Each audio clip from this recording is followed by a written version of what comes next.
ജീവിക്കുന്ന കർത്താവിൻ്റെ അതിപരിശുദ്ധമായ നാമം മഹത്വപ്പെടുമാറാകട്ടെ.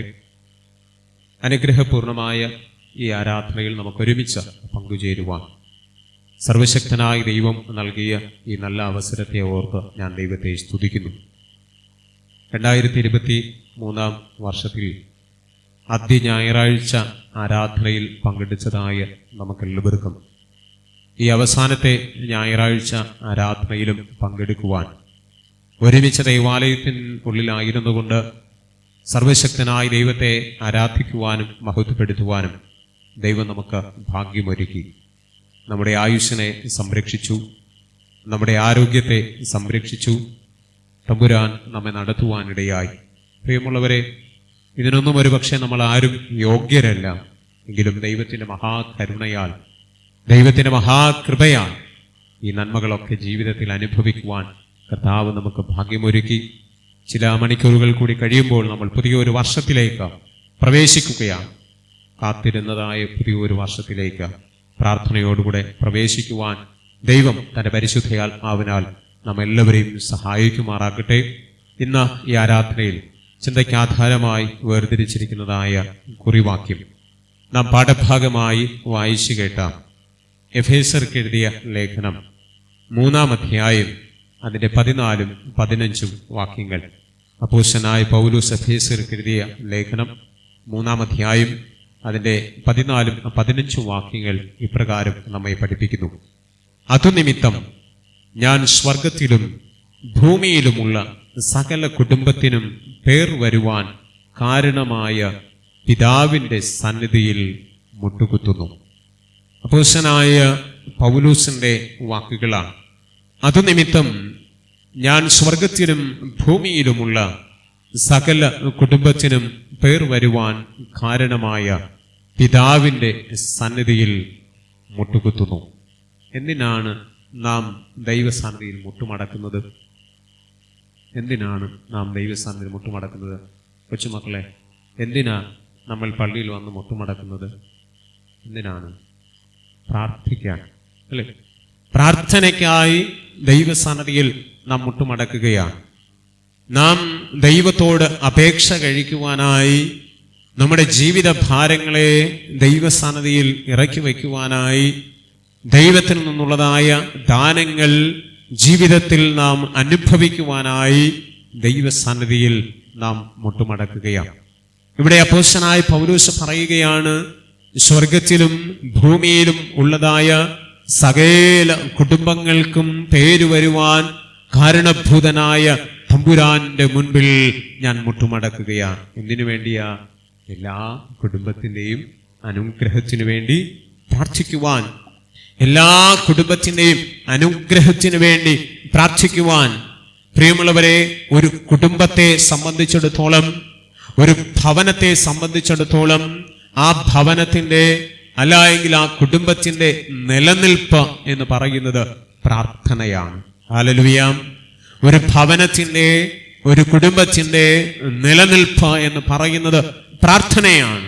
പ്രാർത്ഥനയുള്ള കുടുംബമാണോ ജീവിത ഭാരങ്ങൾ, പ്രയാസങ്ങൾ, പ്രതികൂലങ്ങൾ എന്തൊക്കെ നേരിടേണ്ടി വന്നാലും ആ ഭവനം തകർന്നു പോകത്തില്ല, ആ കുടുംബം തകർന്നു പോകത്തില്ല. അത് നിലനിൽക്കുന്നൊരു ഭവനമായിരിക്കും. അതുകൊണ്ട് പ്രാർത്ഥന നമ്മുടെയൊക്കെ ജീവിതത്തിൽ വളരെ പ്രാധാന്യമുള്ളതാണ്. പ്രാർത്ഥന നമ്മുടെയൊക്കെ ഭവനത്തിൽ, നമ്മുടെയൊക്കെ കുടുംബത്തിൽ, കുടുംബജീവിതത്തിൽ വളരെ പ്രാധാന്യമർഹിക്കുന്നതാണ് പ്രാർത്ഥന. നമ്മുടെയൊക്കെ പ്രാർത്ഥന എങ്ങനെയുള്ള പ്രാർത്ഥനയായിരിക്കണം? പ്രാർത്ഥിക്കുന്നവരാണല്ലോ നാം എല്ലാവരും, പ്രാർത്ഥിക്കുന്നവരാണ്. നമുക്ക് പ്രാർത്ഥിക്കുവാൻ ഒരുപാട് വിഷയങ്ങളുണ്ട്, ഒരുപാട് പ്രാർത്ഥനാ വിഷയങ്ങൾ നമുക്കുണ്ട്. ഒരു ഭവനത്തിലായിരുന്നു കൊണ്ട്, ഒരു കുടുംബത്തിലായിരുന്നു കൊണ്ട് നാം ഏതെല്ലാം വിഷയങ്ങൾക്ക് വേണ്ടി പ്രാർത്ഥിക്കണം? അപ്പോസ്തലനായ പൗലോസ് നമ്മെ പഠിപ്പിക്കുന്ന 4 പ്രാർത്ഥനാ വിഷയങ്ങൾ ഈ വേദഭാഗത്തിനകത്ത് നമ്മെ പഠിപ്പിക്കുക. ഇന്ന് നാം പാഠഭാഗമായി വായിച്ചു കേട്ട ലേഖന വേദഭാഗം എഫേസർക്ക് ലേഖനം 3-ാം അധ്യായം അതിൻ്റെ 14 മുതൽ 21 വരെയുള്ള വാക്യങ്ങൾക്കകത്ത് ഒരു ഭവനത്തിലായിരുന്നു കൊണ്ട്, അല്ലെങ്കിൽ ഒരു കുടുംബത്തിലായിരുന്നു കൊണ്ട് പ്രാർത്ഥിക്കേണ്ടുന്നതായ 4 പ്രാർത്ഥനാ വിഷയങ്ങളെ കുറിച്ച് പഠിപ്പിക്കുകയാണ്. ആ പ്രാർത്ഥനാ വിഷയങ്ങൾ ജീവിതത്തിൽ നാം ഏറ്റെടുത്തുകൊണ്ട് നമുക്കും നമ്മുടെ ഭവനത്തിലായിരുന്നു കൊണ്ട് നമ്മുടെ കുടുംബത്തിലായിരുന്നു കൊണ്ട് ദൈവത്തോട് പ്രാർത്ഥിക്കുവാൻ കഴിയണം. നമ്മുടെ പ്രാർത്ഥനാ വിഷയങ്ങൾ, നമുക്ക് ഒരുപാട് പ്രാർത്ഥനാ വിഷയങ്ങളുണ്ട്. ദൈവസന്നിധിയിൽ പ്രാർത്ഥിക്കുവാൻ നമുക്ക് ഒരുപാട് വിഷയങ്ങളുണ്ട്. അപ്പോസ്തലനായ പൗലോസ് ചൂണ്ടിക്കാണിക്കുന്നതായ ഈ 4 വിഷയങ്ങൾ ഏറ്റവും പ്രാധാന്യമർഹിക്കുന്ന പ്രാർത്ഥനാ വിഷയങ്ങളാണ്. ദൈവത്തോട് പറയുവാൻ കഴിയണം, പ്രാർത്ഥിക്കുവാൻ കഴിയണം. പൗലോസ് പ്രാർത്ഥിച്ചതുപോലെ ഈ വിഷയങ്ങൾക്ക് വേണ്ടി ദൈവത്തോട് അപേക്ഷിക്കുവാൻ നമുക്ക് കഴിയണം. എന്താണ് ആ 4 വിഷയങ്ങൾ? ഇന്നത്തെ നമ്മുടെ ചിന്താ വിഷയം അതാണ്. ഒന്നാം എഫേസ്യർക്ക് ലേഖനം 3-ാം അധ്യായം അതിന്റെ 16-ാമത്തെ വാക്യം അവിടെ പഠിപ്പിക്കുന്നു, അവൻ തന്റെ മഹത്വത്തിന്റെ ധനത്തിനൊത്തവണ്ണം അവന്റെ ആത്മാവിനാൽ നിങ്ങൾ അകത്തെ മനുഷ്യനെ സംബന്ധിച്ച ഈ ശക്തിയോടെ ബലപ്പെടേണ്ടതിന് പ്രാർത്ഥിക്കണം. ഒന്നാമത്തെ പ്രാർത്ഥനാ വിഷയം എന്ന് പറയുന്നത്, അവൻ തന്റെ മഹത്വത്തിന്റെ ധനത്തിനൊത്തവണ്ണം അവന്റെ ആത്മാവിനാൽ നിങ്ങൾ അകത്തെ മനുഷ്യനെ സംബന്ധിച്ച് ശക്തിയോടെ ബലപ്പെടേണ്ടതിന് പ്രാർത്ഥിക്കണം എന്നുള്ളതാണ്. എന്ന് പറഞ്ഞാൽ അകത്തെ മനുഷ്യൻ ബലപ്പെടുവാൻ വേണ്ടി എന്ത് ചെയ്യണം? പ്രാർത്ഥിക്കണം. നമ്മുടെ പ്രാർത്ഥനാ വിഷയം ഇതായിരിക്കണം. അകത്തെ മനുഷ്യൻ ബലപ്പെടുവാൻ വേണ്ടി ദൈവത്തോട് പ്രാർത്ഥിക്കണം. 2023 ആണ്ട് ഇതാ കഴിഞ്ഞു പോകുന്നു. ഒരു പുതിയ വർഷത്തിലേക്ക് നാം പാദമൂന്നുവാൻ പോവുകയാണ്. അപ്പോൾ പൗലോസ് നമുക്ക് നൽകുന്ന പ്രാർത്ഥനാ വിഷയങ്ങളിൽ ഒന്നാമത്തെ വിഷയം ഇതാണ്: അകത്തെ മനുഷ്യൻ ബലപ്പെടുവാൻ വേണ്ടി ദൈവത്തോട് പ്രാർത്ഥിക്കുക. പുറമേയുള്ളതായ മനുഷ്യൻ ഒരുപക്ഷെ ബലഹീനമായി പോകാം. പുറമേയുള്ളതായ മനുഷ്യൻ ഒന്ന് ക്ഷീണിച്ചു പോയി എന്ന് വന്നേക്കാം. പക്ഷേ അകമേയുള്ള മനുഷ്യൻ ബലമുള്ളിടത്തോളം കാലം പുറമേയുള്ള മനുഷ്യനൊന്ന് ക്ഷീണിച്ചാലും എന്ത് ചെയ്യത്തില്ല? നിലം പരിചയാകത്തില്ല. വീണ് ഉടഞ്ഞു പോകുവാൻ ദൈവം അനുവദിക്കത്തില്ല. അതുകൊണ്ട് നമ്മുടെ പ്രാർത്ഥനാ വിഷയങ്ങളിൽ ഒന്നാമത്തെ വിഷയം ഇതായിരിക്കണം: ദൈവമേ, എൻ്റെ അകത്തെ മനുഷ്യനെ അവിടുന്ന് ബലപ്പെടുത്തണമേ. എൻ്റെ ഉള്ളിൽ ഒരു മനുഷ്യനുണ്ട്, എൻ്റെ ഉള്ളിൽ ഒരു ജീവനുണ്ട്. എൻ്റെ ആത്മാവിനെ അവിടുന്ന് ബലപ്പെടുത്തണമേ. ആത്മാവിൻ്റെ ബലത്തിനു വേണ്ടി ദൈവത്തോട് പ്രാർത്ഥിക്കുവാൻ കഴിയണം. 27-ാം സങ്കീർത്തനം അതിന്റെ 1-ാം വാക്യം 2-ാമത്തെ ഭാഗത്തിൽ ഇപ്രകാരം പഠിപ്പിക്കുന്നു: യഹോവ എൻ്റെ ജീവന്റെ ബലം, ഞാൻ ആരെ പേടിക്കും. ഇതാർക്കാണ് പറയുവാൻ കഴിയുന്നത്? അകത്തെ മനുഷ്യൻ ബലമുള്ള മനുഷ്യനാണോ എങ്കിൽ അവൻ പറയും, യഹോവ എൻ്റെ ജീവന്റെ ബലം, ഞാൻ ആരെ പേടിക്കും. ഇത് എനിക്കും നിങ്ങൾക്കും ചോദിക്കുവാൻ കഴിയണമെങ്കിൽ എൻ്റെ അകത്തെ മനുഷ്യൻ ബലമുള്ള മനുഷ്യനായിരിക്കണം. എൻ്റെ ആത്മാവിന് ബലമുണ്ടായിരിക്കണം. എങ്കിൽ മാത്രമേ നമുക്കിത് പറയുവാൻ കഴിയത്തുള്ളൂ. ദാവീദ് ഇപ്രകാരം പറയുകയാണ്. ദാവീദിനെ സംബന്ധിച്ചിടത്തോളം അവന്റെ അകത്തെ മനുഷ്യൻ ബലമുള്ളതായിരുന്നു.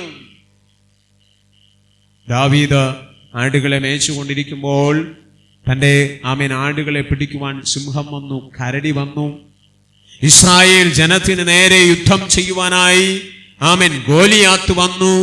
ഇവിടെയൊക്കെ മുന്നോട്ട് പോയി അവരെയൊക്കെ തകർക്കുവാൻ കഴിഞ്ഞതിന്റെ അടിസ്ഥാന കാരണം എന്ന് പറയുന്നത് ദാവീദിന്റെ ഉള്ളിലെ മനുഷ്യൻ ബലമുള്ളതായിരുന്നു. ജീവിതത്തിനെതിരെ ഒരുപാട് പ്രതികൂലങ്ങൾ വരാം, മുൻപിൽ ഒരുപാട് വെല്ലുവിളികൾ വരാം. ഇതെങ്ങനെ മുന്നോട്ട് കൊണ്ടുപോകുവാൻ കഴിയും എന്നതായി ചോദ്യങ്ങൾ ഒരുപാട് ജീവിതത്തിന്റെ മുൻപിൽ വരാം. ദൈവത്തോട് നമുക്ക് പ്രാർത്ഥിക്കുവാൻ കഴിയണം: കർത്താവേ, എൻ്റെ അകമയുള്ള മനുഷ്യനെ ബലപ്പെടുത്തണമേ. ഇത് ബലമുള്ളിടത്തോളം കാലം ഏത് പ്രതികൂലത്തെയും ഞാൻ തരണം ചെയ്യും. ഭക്തനായ മനുഷ്യൻ പറയുന്നത് പോലെ, നിന്നാൽ ഞാൻ മതിൽ ചാടിക്കടക്കും. ഇതാർക്കാ പറയുവാൻ കഴിയുന്നത്? അകത്തെ മനുഷ്യൻ ബലമുള്ളവർക്ക് മാത്രമാണ്. ഇവിടെ ദാവീദ് പറയുകയാ, യഹോവ എൻ്റെ ജീവന്റെ ബലം, ഞാൻ ആരെ പേടിക്കും? ഒന്നിനെയും ഞാൻ പേടിക്കത്തില്ല. ഈ ഭൂമിയിൽ എന്നെ ഭയപ്പെടുത്തുവാൻ, എന്നെ പേടിപ്പിക്കുവാൻ എന്തൊക്കെ തന്നെ തലവിയർത്തിയാലും ഒന്നിനെയും ഞാൻ പേടിക്കത്തില്ല. കാരണം എന്റെ ബലം ദൈവമാണ്. യഹോവ എന്റെ ബലം. അകത്തെ മനുഷ്യൻ ബലപ്പെടുവാൻ വേണ്ടി ദൈവത്തോട് പ്രാർത്ഥിക്കുക. യോശുവയുടെ പുസ്തകം 24 അതിന്റെ 15 വാക്യം നാം ഇന്ന് പാഠഭാഗമായി വായിച്ചു കേട്ട യോശുവയുടെ പുസ്തകം 24 അതിന്റെ 15 വാക്യം. യോശുവ പറയുന്നതായ വാക്കുകൾ ഇപ്രകാരമാണ്: ഞാനും എൻ്റെ കുടുംബവുമോ ഞങ്ങൾ എന്ത് ചെയ്യും? ഞങ്ങൾ യഹോവയെ മാത്രമേ സേവിക്കത്തുള്ളൂ. മുൻപിലിരിക്കുന്ന ജനത്തോട് പറയുകയാ, നിങ്ങൾ ആരെ സേവിക്കണം എന്നത് ഇന്ന് നിങ്ങൾ തീരുമാനിച്ചു കൊള്ളണം. അന്യദേവനെ സേവിക്കണമെങ്കിൽ അത് നിങ്ങൾ കായിക്കൊള്ളാം. ഇന്ന് നിങ്ങൾ തീരുമാനിച്ചു കൊള്ളണം. ജനത്തിന്റെ മുൻപിൽ നിന്നുകൊണ്ട് നായകനായ യോശുവ പറയുകയാണ്, നിങ്ങൾ ആരെ സ്വീകരിച്ചാലും ശരി, ഞാനും എൻ്റെ കുടുംബവുമോ യഹോവയെ മാത്രമേ സേവിക്കത്തുള്ളൂ. ഇതാർക്കാ പറയുവാൻ കഴിയുന്നത്? അകത്തെ മനുഷ്യൻ ബലമുള്ളവർ മാത്രമാണ്. അകത്തെ മനുഷ്യൻ ബലമുള്ളവർക്ക് മാത്രമാണ്. ഉള്ളിലെ മനുഷ്യൻ ബലമുണ്ട് എങ്കിൽ, ആത്മാവിന് ബലമുണ്ട് എങ്കിൽ നമുക്കും പറയുവാൻ കഴിയും, എന്തെല്ലാം പ്രതികൂലങ്ങളും പ്രയാസങ്ങളും ജീവിതത്തിന്റെ മുൻപിൽ വന്നാലും ഞാനും എൻ്റെ കുടുംബവും ദൈവത്തെ മാത്രമേ സേവിക്കത്തുള്ളൂ. നമുക്കിത് പറയുവാൻ കഴിയണം. ഏത് പ്രതിസന്ധിയുടെ മധ്യയും മറ്റു മാർഗങ്ങൾ തേടി പോകുന്നവരായിട്ടല്ല, മറ്റു വഴികൾ തേടി പോകുന്നവരായിട്ടല്ല, മറ്റുള്ളവരുടെ സഹായങ്ങൾ തേടി പോകുന്നവരായിട്ടല്ല, അങ്ങനെ അലയുന്നവരായിട്ടല്ല. പിന്നെയോ ദൈവത്തിന്റെ സന്നിധിയിൽ എനിക്കുള്ളത് ഉണ്ട്. ഞാൻ വിശ്വസിക്കുന്ന, ഞാൻ ആരാധിക്കുന്ന എൻ്റെ ദൈവത്തിന്റെ മുൻപിൽ എനിക്ക് തരുവാനുള്ള നന്മയുണ്ട് എന്ന വിശ്വാസത്തോടെ യോശുവ ഭക്തൻ പറഞ്ഞതുപോലെ നമുക്കും പറയുവാൻ കഴിയണം, ഞാനും എൻ്റെ കുടുംബവും ഞങ്ങളെ യഹോവയെ സേവിക്കും. കുടുംബമായി നമുക്ക് പറയുവാൻ കഴിയുന്നുണ്ടോ? പുതിയൊരു വർഷത്തിലേക്ക് കാൽച്ചുവടുകൾ വയ്ക്കുവാനായി നാം ഒരുങ്ങിയിരിക്കുമ്പോൾ നമ്മുടെ ഉള്ളിലെ പ്രാർത്ഥന ഇതായിരിക്കണം: ദൈവമേ, എൻ്റെ അകത്തെ മനുഷ്യനെ അവിടുന്ന് ബലപ്പെടുത്തിക്കൊള്ളണമേ. എനിക്കും പറയുവാൻ കഴിയണം, യഹോവ എൻ്റെ ബലമാണ്, അതുകൊണ്ട് ഞാൻ ആരെയും പേടിക്കുന്നില്ല, മറ്റൊന്നിനെയും ഞാൻ ഭയപ്പെടുന്നില്ല. യഹോവ എൻ്റെ ജീവന്റെ ബലമാണ്, അതുകൊണ്ട് ഞാൻ പറയും, ഞാനും എൻ്റെ കുടുംബവുമോ ഞങ്ങൾ യഹോവയെ സേവിക്കും. അപ്പോസ്തലനായ പൗലോസ് പറയുന്നതായ വാക്കുകൾ ഇപ്രകാരമാണ്. ഫിലിപ്പിയർക്ക് ലേഖനം 4 അധ്യായം അതിന്റെ 19. ഫിലിപ്പിയർ 4 അതിന്റെ 19 പൗലോസ് പറയുന്നത് ഇപ്രകാരമാണ്: എൻ്റെ ദൈവമോ നിങ്ങളുടെ ബുദ്ധിമുട്ട് ഒക്കെയും മഹത്വത്തോടെ തൻ്റെ ധനത്തിന് ഒത്തവണ്ണം ക്രിസ്തുവേശുവിൽ പൂർണ്ണമായും എന്ത് ചെയ്യും? തീർത്തു തരും. ഇതാർക്കാ പറയുവാൻ കഴിയുക? അകമേ ബലം ധരിച്ച ഒരു മനുഷ്യന് മാത്രമേ പറയുവാൻ കഴിയത്തുള്ളൂ. ഇത് ഫിലിപ്പിയർക്ക് ലേഖനം എഴുതുമ്പോൾ അവിടെ ബുദ്ധിമുട്ട് അനുഭവിക്കുന്ന, കഷ്ടം സഹിക്കുന്ന ജനത്തോട് അപ്പോസ്തലനായ മനുഷ്യൻ പൗലോസ് പറയുകയാ, നിങ്ങളുടെ സകല ബുദ്ധിമുട്ടും തീർത്തു തരുവാൻ, കർത്താവിന്റെ ധനത്തിനൊത്തവണ്ണം തീർത്തു തരുവാൻ നമ്മുടെ ദൈവം മതിയായവനാണ്. നമുക്കിത് വിശ്വസിക്കുവാൻ കഴിയുന്നുണ്ടോ? എൻ്റെ ജീവിതത്തിൽ ഒരുപക്ഷെ പറയുവാൻ ഒരുപാട് ബുദ്ധിമുട്ടുകളുണ്ട് എന്ന് നിങ്ങൾക്ക് പറയാം. നിങ്ങളുടെയൊക്കെ ജീവിതങ്ങളെ തിരിഞ്ഞു നോക്കിയിട്ട്, നിങ്ങളുടെ ജീവിതങ്ങളിലെ ഇല്ലായ്മകളെ നോക്കിയിട്ട് നിങ്ങളുടെ ബുദ്ധിമുട്ടുകൾ നിങ്ങൾക്ക് ഒരുപാട് ചൂണ്ടിക്കാണിപ്പാനുണ്ടായിരിക്കാം. പക്ഷേ ഉള്ളിൽ നമുക്ക് വിശ്വസിക്കുവാൻ കഴിയണം, എൻ്റെ ദൈവമോ എൻ്റെ ബുദ്ധിമുട്ടൊക്കെയും തൻ്റെ മഹത്വത്തോടെ തൻ്റെ ധനത്തിനൊത്തവണ്ണം ക്രിസ്തുവേശുവിൽ പൂർണ്ണമായും എന്ത് ചെയ്യും? തീർത്തു തരും. പൂർണ്ണമായും, അല്പമായിട്ടല്ല, പൂർണ്ണമായും തീർത്തു തരും എന്ന് നമുക്ക് പറയുവാൻ കഴിയണം.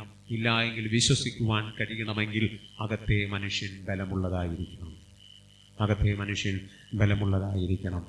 പ്രിയമുള്ളവരെ, ഭക്തനായ മനുഷ്യൻ ഇപ്രകാരം ആമേൻ പാടുവാനായിട്ടിടയായി: ദേശത്തിൽ ഞാൻ അനുഗ്രഹിക്കപ്പെടും, ജോലിയിൽ ഞാൻ അനുഗ്രഹിക്കപ്പെടും, ദേശത്തിൽ ഞാൻ അനുഗ്രഹിക്കപ്പെടും, ജോലിയിൽ ഞാൻ അനുഗ്രഹിക്കപ്പെടും, എൻ്റെ വീട്ടിൽ ആഹാരം കുറയുകില്ല, ആവശ്യങ്ങളൊന്നുമേ മുടങ്ങുകില്ല, എന്റെ വീട്ടിൽ ആഹാരം കുറയുകില്ല, ആവശ്യങ്ങളൊന്നുമേ മുടങ്ങുകില്ല. എന്റെ ദൈവത്താൽ നിശ്ചയം അനുഗ്രഹം പ്രാപിച്ചിടും ഞാൻ.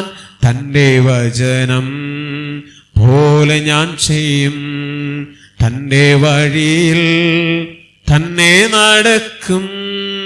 ദേശത്തിൽ ഞാൻ അനുഗ്രഹിക്കപ്പെടും, എന്റെ ജോലിയിൽ ഞാൻ അനുഗ്രഹിക്കപ്പെടും, എന്റെ വീട്ടിൽ ആഹാരം കുറയുകയില്ല.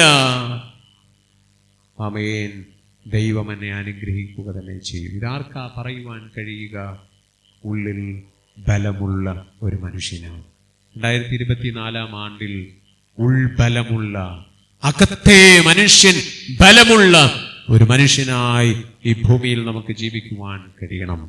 പ്രതികൂലങ്ങളും പ്രയാസങ്ങളും ശോധനകളും ഒക്കെ ജീവിതത്തിന്റെ മുൻപിൽ കടന്നു വരുമ്പോഴും നമുക്കും പറയുവാൻ കഴിയണം, ദേശത്തിൽ ഞാൻ അനുഗ്രഹം അനുഭവിക്കും, എന്റെ വീട്ടിൽ ആഹാരം കുറയുകയില്ല. വായ്പ വാങ്ങുന്നവനായിട്ടല്ല, കൃപാലുവായി കൊടുക്കുന്നവനായി ഞാൻ നന്മ അനുഭവിക്കും. ഉറപ്പോടെ നമുക്ക് പറയുവാൻ കഴിയണം. അതിന് അകത്തെ മനുഷ്യൻ ബലപ്പെടേണ്ടതായിട്ടുണ്ട്. പൗലോസ് പറയുന്ന ഒന്നാമത്തെ പ്രാർത്ഥനാ വിഷയം, അകത്തെ മനുഷ്യൻ ബലപ്പെടുവാനായി നിങ്ങൾ പ്രാർത്ഥിക്കുക. രണ്ടാമത്തെ പ്രാർത്ഥനാ വിഷയം അതിന്റെ 17-ാമത്തെ വാക്യം. അവിടെ പഠിപ്പിക്കുന്നത്, ക്രിസ്തു വിശ്വാസത്താൽ നിങ്ങളുടെ ഹൃദയങ്ങളിൽ വസിക്കേണ്ടതിന് വരം നൽകണം എന്നും പ്രാർത്ഥിക്കണം. രണ്ടാമത്തെ പ്രാർത്ഥന ഇതാണ്, ക്രിസ്തു വിശ്വാസത്താൽ നിങ്ങളുടെ ഹൃദയങ്ങളിൽ വസിക്കേണ്ടതിന് വരം നൽകണം എന്ന് പ്രാർത്ഥിക്കണം. എന്താണ് ഈ പ്രാർത്ഥന?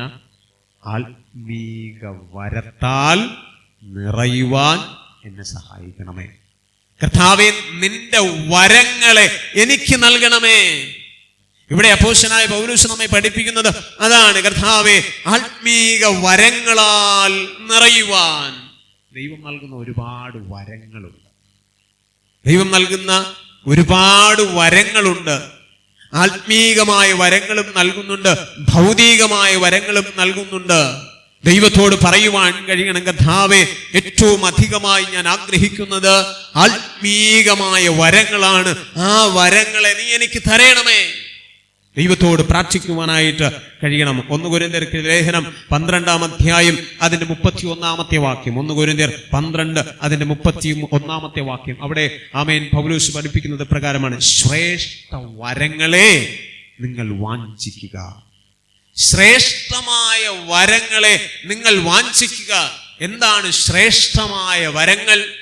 അപ്പോസ്തലനായ പൗലോസ് തന്നെ 1 കൊരിന്ത്യർ 12 അതിന്റെ 28-ാമത്തെ വാക്യത്തിൽ പഠിപ്പിക്കുന്നു എന്താണ് ശ്രേഷ്ഠമായ വരങ്ങൾ. അവിടെ പഠിപ്പിക്കുന്നു, ദൈവം സഭയിൽ ഒന്നാമത് അപ്പോസ്തലന്മാർ, രണ്ടാമത് പ്രവാചകന്മാർ, മൂന്നാമത് ഉപദേഷ്ടാക്കന്മാർ, ഇങ്ങനെ ഓരോരുത്തനെ നിയമിക്കുകയും പിന്നെ വീര്യപ്രവർത്തികൾ, രോഗശാന്തികളുടെ വരം, സഹായം ചെയ്യുവാനുള്ള വരം, പരിപാലന വരം, വിവിധ ഭാഷാവരം എന്നിവ നൽകുകയും ചെയ്യുന്നു. പ്രിയമുള്ളവരെ, ശ്രേഷ്ഠമായ വരങ്ങൾ ദൈവത്തോട് നമുക്ക് ചോദിക്കുവാൻ കഴിയണം. ഈ വരങ്ങളാൽ എന്നെ അവിടെ നിന്ന് നിറയ്ക്കണമേ. നമ്മെ ഓരോരുത്തരെയും ദൈവം ഈ ഭൂമിയിലാക്കി വച്ചിരിക്കുന്നത് ഒരു സുവിശേഷകനായിട്ടാണ്, അല്ലേ? ഒരു സുവിശേഷവാഹകനായിട്ടാണ്. കർത്താവിന്റെ സുവിശേഷം ലോകത്തിൽ അറിയിക്കുവാൻ വേണ്ടിയ ദൈവം തമ്പുരാൻ നമ്മെ ഈ ഭൂമുഖത്താക്കി വെച്ചിരിക്കുന്നത്. അങ്ങനെയാണെങ്കിൽ നമുക്ക് ദൈവത്തോട് പ്രാർത്ഥിക്കുവാൻ കഴിയണം, സകല ശ്രേഷ്ഠമായ വരങ്ങളാലും എന്നെ നിറയ്ക്കണമേ. 2024 ആണ്ടിൽ ഈ വരങ്ങൾ ജീവിതത്തിൽ അനുഭവിക്കുവാൻ എന്നെ അവിടുന്ന് സഹായിക്കണം. ശ്രേഷ്ഠമായ വരങ്ങൾ, എല്ലാ വരവും ഒന്നുപോലെ എല്ലാവർക്കും ലഭിക്കില്ല എന്നും വേദപുസ്തകം നമ്മെ പഠിപ്പിക്കുന്നുണ്ട്. കൃപാവരങ്ങളിൽ വ്യത്യാസമുണ്ട്. ഓരോരുത്തരെയും അറിഞ്ഞ് അവരുടെ അളവിനൊത്തവണ്ണം ദൈവം വരങ്ങളെ കൊടുക്കുകയാണ്. ദൈവത്തോട് പ്രാർത്ഥിക്കുവാൻ കഴിയണം. അവിടെ കൊടുക്കുന്നതായ വരങ്ങൾ, വീര്യപ്രവർത്തികൾ ചെയ്യുവാനുള്ള വരം എല്ലാവർക്കും കിട്ടത്തില്ല. എല്ലാവർക്കും കിട്ടത്തില്ല. ദൈവത്തോട് ചോദിക്കുവാൻ കഴിയണം, ശ്രേഷ്ഠമായ വരങ്ങളാൽ എന്നെ നിറയ്ക്കണമേ. വീണ്ടും പഠിപ്പിക്കുന്നു, ആമേൻ, രോഗശാന്തികളുടെ വരം. നിങ്ങൾ പ്രാർത്ഥിച്ചാൽ രോഗം ഭേദമാകുമോ? നിങ്ങൾ പ്രാർത്ഥിച്ചാൽ രോഗം ഭേദമാകുമോ? ആകും. ഞാനും നിങ്ങളും കുടുംബമായി ദൈവസന്നിധിയിൽ മുഴങ്കാൽ മടക്കി കുടുംബത്തിൽ ഒരു രോഗിക്ക് വേണ്ടി പ്രാർത്ഥിക്കുന്നുവെങ്കിൽ അവിടെ ദൈവപ്രവൃത്തി വെളിപ്പെടും. 2024 ആണ്ടിൽ നമുക്ക് ദൈവത്തോട് പ്രാർത്ഥിപ്പാൻ കഴിയണം, കർത്താവേ, ഞാൻ മുട്ടിന്മേൽ നിന്ന് എൻ്റെ കുടുംബത്തിന്റെ സൗഖ്യത്തിനായി പ്രാർത്ഥിക്കുമ്പോൾ രോഗശാന്തിയുടെ വരം എനിക്ക് നൽകണമേ. ഞാൻ പ്രാർത്ഥിച്ചാൽ അത്ഭുതം നടക്കണം. ദൈവമേ, ആ വരത്തെ എനിക്ക് നൽകണമേ. ഈ ഒരു പ്രാർത്ഥന നമ്മുടെ ജീവിതത്തിൽ ഉണ്ടാകണം. മൂന്നാമത്തെ വരം പൗലോസ് പറയുന്നു, സഹായം ചെയ്യുവാനുള്ള വരം. അല്ലേ? സഹായം ചെയ്യുവാനുള്ള വരം. മറ്റുള്ളവരെ, സഹായത്തിലിരിക്കുന്നവരെ സഹായിക്കുവാനുള്ള വരം എനിക്ക് നൽകണമേ. ഇതായിരിക്കണം നമ്മുടെ പ്രാർത്ഥന. പിന്നെയും പറയുന്നു, ആമേൻ, പരിപാലന വരം, പരിപാലിക്കുവാനുള്ള വരം. കർത്താവേ, നീ എനിക്ക് നൽകണം. നമ്മളൊക്കെ നമ്മുടെ മക്കളെ നന്നായി പരിപാലിക്കുന്നവരാണ്. പരിപാലിക്കേണ്ടും വണ്ണം, ആമേൻ, നമ്മുടെ മക്കളെ പരിപാലിക്കുവാൻ, പരിപാലിക്കേണ്ടും വണ്ണം കുടുംബത്തെ പരിപാലിക്കുവാൻ, പരിപാലിക്കേണ്ടും വണ്ണം സഭയെ പരിപാലിക്കുവാൻ, അതിനുള്ള കൃപാവരത്തെ നീ എനിക്ക് നൽകണമേ. ഇതായിരിക്കണം നമ്മുടെ പ്രാർത്ഥന. വിവിധ ഭാഷാവരം, അതും എല്ലാവർക്കും ലഭിക്കുന്നില്ല. അവൻ ദൈവത്തോട് ചോദിക്കുവാൻ കഴിയണം, കർത്താവേ, വിവിധ ഭാഷകളാൽ ദൈവത്തെ മഹത്വപ്പെടുത്തുവാനുള്ള കൃപാവരത്തെ നീ എനിക്ക് നൽകണമേ. ഇങ്ങനെ തുടങ്ങി ശ്രേഷ്ഠമായ വരങ്ങളെ കുറിച്ച് വേദപുസ്തകം നമ്മെ പഠിപ്പിക്കുകയാണ്. പ്രിയമുള്ളവരെ, അപ്പോസ്തലനായ പൗലോസ് നമ്മെ പ്രാർത്ഥിപ്പാൻ പഠിപ്പിക്കുന്ന ആമേൻ വിഷയങ്ങൾ: 1, അകത്തെ മനുഷ്യൻ ബലപ്പെടുവാൻ വേണ്ടി ദൈവത്തോട് പ്രാർത്ഥിക്കുക. 2, കൃപാവരങ്ങൾക്ക് വേണ്ടി, ആത്മീക വരങ്ങൾക്ക് വേണ്ടി ദൈവത്തോട് പ്രാർത്ഥിക്കുക. 1 തീമോഥെയോസ് 4 അധ്യായം അതിന്റെ 14 വാക്യം. 1 തീമോഥെയോസ് 4 അതിന്റെ 14 വാക്യം: നിന്നിലുള്ള കൃപാവരം ഉപേക്ഷയായി വിചാരിക്കരുത്. നിന്നിലുള്ള കൃപാവരം ഉപേക്ഷയായി വിചാരിക്കരുത്. പിന്നെ എന്തു ചെയ്യണം? 2 തീമോഥെയോസ് 1 അധ്യായം അതിന്റെ 6 വാക്യത്തിൽ അതിനുള്ള മറുപടി തരുന്നുണ്ട്. 2 തീമോഥെയോസ് 1 അതിന്റെ 6 വാക്യം: നിന്നിലുള്ള കൃപാവരം ഉപേക്ഷയായി വിചാരിക്കരുത്. പിന്നെ എന്തു ചെയ്യണം? നിന്നിലുള്ള ദൈവത്തിന്റെ കൃപാവരം ജ്വലിപ്പിക്കണം. ദൈവം നിങ്ങൾക്ക് നൽകിയതായ കൃപാവരങ്ങളെ ജ്വലിപ്പിക്കണം. അത് മറ്റുള്ളവരുടെ നടുവിൽ ജ്വലിക്കണം. ഇത് കർത്താവ് നമ്മിൽ നിന്നും ആഗ്രഹിക്കുകയാണ്. തമ്പുരാൻ നൽകിയതായ വരങ്ങളെ ജ്വലിപ്പിക്കുവാൻ നമുക്ക് കഴിയണം. ഒരുപാട് കഴിവുകൾ, ഒരുപാട് കൃപാവരങ്ങൾ തമ്പുരാൻ നമുക്ക് തന്നിട്ടുണ്ട്. അത് നമുക്ക് ജ്വലിപ്പിക്കുവാൻ, വർദ്ധിപ്പിക്കുവാൻ കഴിയണം. അതിനെന്നെ സഹായിക്കണമേ. ഇതായിരിക്കട്ടെ നമ്മുടെ പ്രാർത്ഥന. മൂന്നാമത്തെ പ്രാർത്ഥനാ വിഷയം എഫേസ്യർക്ക് ലേഖനം 3 അധ്യായം അതിന്റെ 19 വാക്യം. അവിടെ പഠിപ്പിക്കുന്നു, പരിജ്ഞാനത്തെ കവിയുന്ന ക്രിസ്തുവിൻ സ്നേഹത്തെ അറിയുവാൻ എന്നെ പ്രാപ്തനാക്കണമേ. ഇതായിരിക്കണം നമ്മുടെ അടുത്ത പ്രാർത്ഥന. പരിജ്ഞാനത്തെ കവിയുന്ന ക്രിസ്തുവിന്റെ സ്നേഹത്തെ അറിയുവാൻ എന്നെ പ്രാപ്തനാക്കണമേ. മൂന്നാമത്തെ പ്രാർത്ഥന, ക്രിസ്തുവിന്റെ സ്നേഹത്തെ അറിയുവാൻ എന്നെ പ്രാപ്തനാക്കണമേ. പ്രിയമുള്ളവരെ, നമ്മൾ ക്രിസ്ത്യാനിയാണ് എങ്കിലും പലപ്പോഴും ക്രിസ്തുവിന്റെ സ്നേഹം തിരിച്ചറിയുവാൻ കഴിയാതെ പോകുന്നവരാ. ക്രിസ്ത്യാനി എന്ന അവകാശം പറയുന്നുവെങ്കിലും പലപ്പോഴും ക്രിസ്തുവിന്റെ സ്നേഹം ജീവിതത്തിൽ തിരിച്ചറിയുവാൻ കഴിയാതെ പോകുന്നവരാ. നാം നമ്മുടേതായ സ്വാർത്ഥ കാര്യങ്ങളൊക്കെ അന്വേഷിച്ച് അങ്ങനെ അങ്ങ് ജീവിച്ചു പോകുമ്പോൾ, നമ്മുടെയൊക്കെ കുടുംബകാര്യങ്ങളൊക്കെ അങ്ങ് ക്രമപ്പെടുത്തി ജീവിച്ചു പോകുമ്പോൾ പലപ്പോഴും ദൈവസ്നേഹം നാം മറന്നുപോവുകയാണ്. ദൈവസ്നേഹത്തെ ഓർക്കുവാൻ മനുഷ്യന് സമയമില്ല. അതുകൊണ്ട് ദൈവത്തോട് പ്രാർത്ഥിപ്പാൻ കഴിയണം, കർത്താവേ, നിന്റെ സ്നേഹത്തെ എപ്പോഴും അറിയുവാൻ എന്നെ പ്രാപ്തനാക്കണമേ. എപ്പോഴും അറിയുവാൻ, അവിടുത്തെ സ്നേഹം എപ്പോഴും എൻ്റെ ജീവിതത്തിൽ രുചിച്ചറിയുവാൻ എന്നെ അവിടുന്ന് സഹായിക്കണം. റോമർക്കെഴുതിയ ലേഖനം 8-ാം അധ്യായം അതിന് 37-ാമത്തെ വാക്യത്തിൽ പഠിപ്പിക്കുന്നു, നാമോ നമ്മെ സ്നേഹിച്ചവൻ മുഖാന്തരം ഇതിൽ ഒക്കെയും പൂർണ്ണജയം പ്രാപിക്കുന്നു. ക്രിസ്തുവിന്റെ സ്നേഹം നാം രുചിച്ചറിഞ്ഞാൽ ഇതിൽ ഒക്കെയും പൂർണ്ണജയം. ഏതിലാണ്? ക്രിസ്തുവിന്റെ സ്നേഹം ഞാൻ അറിയുന്നുവെങ്കിൽ എനിക്ക് ജയമുണ്ട്. ഏതിലാണ് നാം ജയിക്കുവാനായി പോകുന്നത്? റോമർക്ക് ലേഖനം 8-ാം അധ്യായം അതിന്റെ 35-ാമത്തെ വാക്യം അവിടെ പഠിപ്പിക്കുന്നു, കഷ്ടതയിൽ നിന്നും പൂർണ്ണമായ വിജയം. ദൈവസ്നേഹത്തെ ഞാൻ അറിയുന്നുവെങ്കിൽ എനിക്ക് ലഭിക്കുന്ന വിജയങ്ങൾ: ഒന്ന്, കഷ്ടതയിൽ നിന്നും പൂർണ്ണമായ വിജയം, സങ്കടങ്ങളിൽ നിന്നും പൂർണ്ണമായ വിജയം, ഉപദ്രവത്തിൽ നിന്നും പൂർണ്ണമായ വിജയം, പട്ടിണിയിൽ നിന്നും പൂർണ്ണമായ വിജയം, നഗ്നതയിൽ നിന്നും പൂർണ്ണമായ വിജയം, ആപത്തിൽ നിന്നും വാളിൽ നിന്നുമുള്ളതായ പൂർണ്ണമായ വിജയം. ഇതാർക്കാ ലഭിക്കുക? ക്രിസ്തുവിന്റെ സ്നേഹം അറിയുന്നവർക്ക്. ക്രിസ്തുവിന്റെ സ്നേഹം അറിയുന്നവർക്ക് ദൈവത്തോട് പറയുവാൻ കഴിയണം, കർത്താവേ, എനിക്ക് ജയം നൽകുന്നത് അവിടുത്തെ സ്നേഹമാണ്. കഷ്ടതയിൽ നിന്നും എന്നെ ജയിപ്പിക്കുന്നത്, സങ്കടങ്ങളിൽ നിന്നും എന്നെ ജയിപ്പിക്കുന്നത്, ആപത്തിൽ നിന്നും എന്നെ ജയിപ്പിക്കുന്നത്, ശോധനകളിൽ നിന്നും എന്നെ ജയിപ്പിക്കുന്നത് നിന്റെ സ്നേഹമാണ്. അതറിയുവാൻ എന്നെ പ്രാപ്തനാക്കണമേ. പൗലൂസിന്റെ ജീവിതത്തിൽ ഒരുപാട് കഷ്ടതകൾ വന്നു, ഒരുപാട് ശോധനകൾ വന്നു, സങ്കടങ്ങൾ വന്നു, ഒറ്റപ്പെടലുകൾ വന്നു. ഇവിടെയൊക്കെ ജയിക്കുവാൻ കാരണമായത് ക്രിസ്തുവിന്റെ സ്നേഹം അറിഞ്ഞതുകൊണ്ടാണ്. ക്രിസ്തുവിന്റെ സ്നേഹം അറിഞ്ഞതുകൊണ്ടാണ്. ക്രിസ്തുവിന്റെ സ്നേഹം ജീവിതത്തിൽ അനുഭവിച്ചറിയുവാൻ കഴിയണം. ഭക്തന്മാർ ഇപ്രകാരം നമ്മെ പാടി ആശ്വസിപ്പിച്ചു, നീ എന്നെ സ്നേഹിച്ചതുപോലെ മറ്റാരും സ്നേഹിച്ചില്ല എന്നെ, നിൻ ജീവനെയും നീ തന്നെന്നെ സ്നേഹിച്ചതിൻ മഹാഴമേ.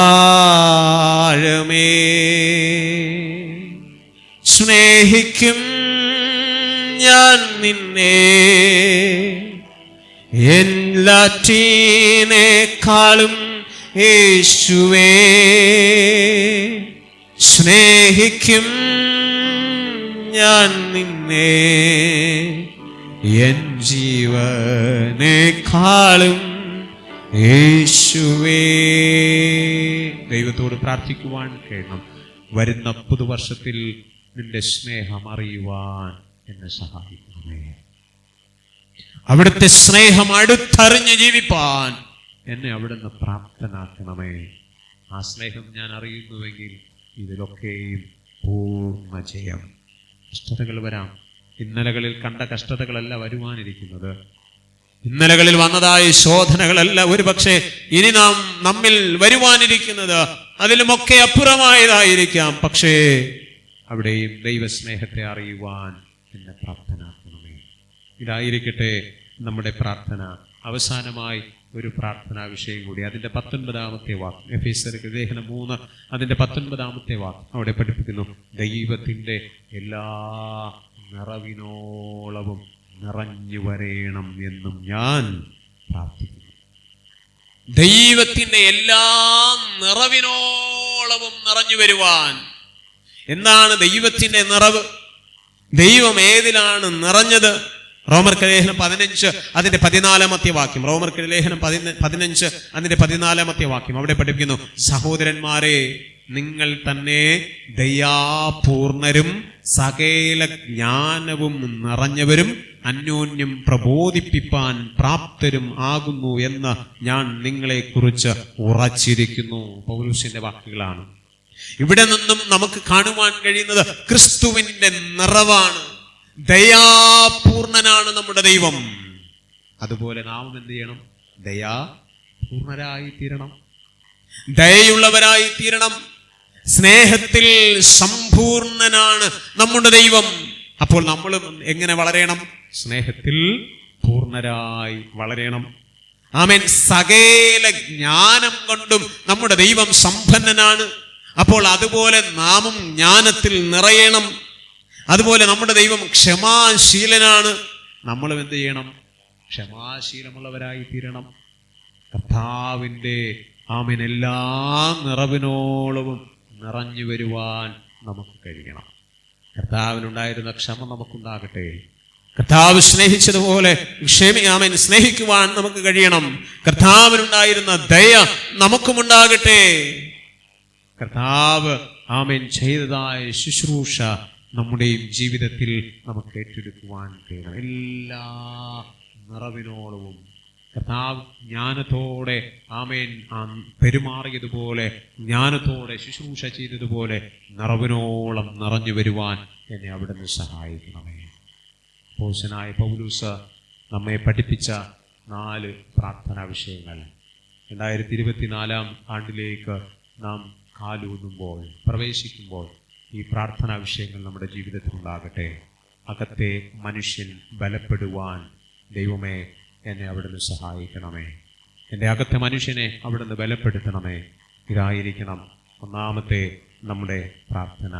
രണ്ടാമത് നാം പ്രാർത്ഥിച്ചു, കർത്താവേ ആത്മീക വരങ്ങളാൽ എന്നെ അവിടുന്ന് നിറയ്ക്കണമേ, കൃപാവരങ്ങളാൽ എന്നെ അവിടുന്ന് നിറയ്ക്കണമേ. ഇതായിരിക്കണം നമ്മുടെ പ്രാർത്ഥന. മൂന്നാമത്തെ പ്രാർത്ഥന, കർത്താവേ അവിടുത്തെ സ്നേഹത്തെ അറിയുവാൻ എന്നെ പ്രാപ്തനാക്കണമേ. കഷ്ടതകളുടെ നടുവിൽ, ശോധനകളുടെ നടുവിൽ നിന്റെ സ്നേഹത്തെ അറിയുവാൻ എന്നെ പ്രാപ്തനാക്കണമേ. നാലാമത്തെ പ്രാർത്ഥന, അവിടുത്തെ നിറവിനോളം നിറഞ്ഞു വരുവാൻ എന്നെ സഹായിക്കണമേ. ഈ പ്രാർത്ഥനയോടെ ഒരു പുതിയ വർഷത്തെ വരവേൽക്കുവാൻ, പുത്തൻ നന്മകൾ ജീവിതത്തിൽ അനുഭവിക്കുവാൻ ദൈവം തൻ്റെ പരിശുദ്ധ ആത്മാവിനാൽ നമ്മെല്ലാവരെയും സഹായിക്കുമാറാകട്ടെ. ആമേൻ.